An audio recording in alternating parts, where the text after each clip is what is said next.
तुमच्या भागामध्ये आलं पीक फार मोठ्या प्रमाणात आहे. मग आले पिकामध्ये सगळ्यात पहिली भीती काय आहे? सडची. आणि दुसरी भीती काय आहे? का करपायलाच टेन्शन जास्त आहे. वरून करपा. वरून म्हणजे खालून सडतं आणि वरून करपा तरी एक वेळेस ठीक आहे का माल कमी निघल, पण सड लागली तर विषय संपला, हाताला काहीच येत नाही. सड लागायचं कारण काय आहे? तुमची आजूबाजूची माती जशी असेल तसंच वळण त्या पिकाला पण लागत.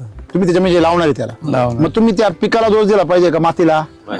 जर माती निरोगी असेल तर पीक कसं येणार? निरोगी. माती जर तुमची रोगट असेल तर पीक कसं येणार? रोगट. माती जर तुमची नापीक असेल तर तिच्या नावातच नापीक आहे, म्हणजे ती स्वतःच सांगते की माझ्यात पीक घेऊ नका, तरी तुम्ही काय करताय?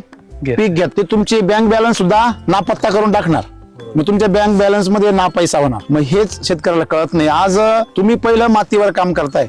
एसीडी काय सांगतं? मातीवर काम करा. तुम्ही 3 वर्ष काय केलंय? तीच केलंय. म्हणजे ज्यावेळेस नांगरायचं त्यावेळेस काय त्रास व्हायचा? पूर्ण किट म्हणजे कितडे निघायचे, चिकट. त्या मातीमध्ये खतं टाकतात, रासायनिक खतं. रासायनिक खतामध्ये काय आहे? ते स्वतः काही मुवमेंट करत नाही, म्हणून आपण वैदिक खतं काढली. मग वैदिक खताची जमिनीमध्ये गेल्यावर पूर्ण काय होते? माती होते. की ज्याची माती होते तेच तुमच्या मातीला योग्य आहे, ज्याची माती होत नाही ते तुमच्या मातीला योग्य नाही. मग रासायनिक खतांची माती होते का? नाही होत. ते तसं राहतं, म्हणजे ती माती स्वीकारित नाही. मग माती सुपीक करायची असेल तर तुम्हाला माती होणारीच खतं टाकली पाहिजे. फक्त माती होताना त्याच्यात ताकद वाढली पाहिजे. रासायनिक खते त्यांनी मातीला झटका बसतो, मातीची जीवसृष्टी काय होती? मरून जाते. ती माती मरते कशामुळे? रासायनिक खतांमुळे.